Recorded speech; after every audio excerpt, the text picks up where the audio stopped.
Hi అండి. ఈరోజు ఈ వీడియోలో పనస తొనలతో రసాయనం చేయబోతున్నాం. చాలా టేస్ట్గా ఉంటుందండి. మరి చేసేద్దామా? Welcome back to Sushanthi vlogs. పనస తొనలు నేను అక్కడ 10 తీసుకున్నాను. నా ఫ్రెండ్ ఒక ఆమె ఇచ్చారు. చాలా టేస్ట్గా ఉన్నాయి.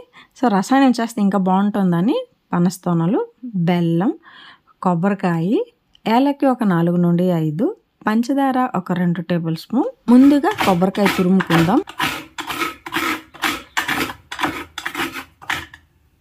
కొబ్బరికాయ తురుముకున్న తర్వాత పనస తొనల మధ్యన గింజలు ఉంటాయి కదా, ఆ గింజలన్నీ తీసేసి మనం ఆ గింజలు కాల్చుకొని తినొచ్చు, ఉడకబెట్టి తినొచ్చు, లేదంటే వంకాయ, బంగాళదుంపలు, బఠానీ గ్రేవీ చేసుకొని తినొచ్చు, లేదా కర్ణాటక స్టైల్ పనస గింజలు సాంబార్ కూడా చేయొచ్చు. ఆ గింజలతో ఎన్నో వెరైటీ చేయొచ్చు. అంటే చెప్తే లేట్ అయిపోతుంది, ఇంకొక వీడియోలో చెప్తాం. ఇప్పుడు పనస తొనలని ఇలాగా స్లైసెస్ లాగా కట్ చేసుకోవాలి.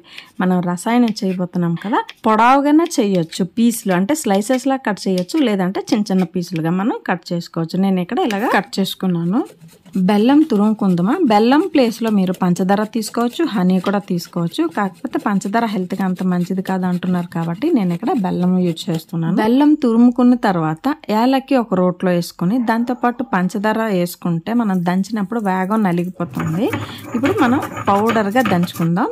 ఏలకి పౌడర్ రెడీ అయిపోయిన తర్వాత ఇప్పుడు ఒక పెద్ద బౌల్ తీసుకుని మనం కట్ చేసుకున్న పనస ముక్కల్ని వేసుకున్న తర్వాత కొబ్బరి తురుము, ఏలక్ పౌడర్ వేసుకోవాలి. ఏలక్ పౌడర్ వేసుకున్న తర్వాత మనం తురుముకున్న బెల్లం. మీరు బెల్లం ప్లేస్లో పంచదార, హనీ యూజ్ చేయొచ్చు. కాకపోతే హెల్త్ దృష్టి నుండి మనం బెల్లం వేసుకుంటే మంచిది, లేదంటే హనీ వేసుకున్నా మంచిది. ఇలా బాగా మిక్స్ అయిన తర్వాత దేవుడి దగ్గర నైవేద్యం రూపం పెట్టండి.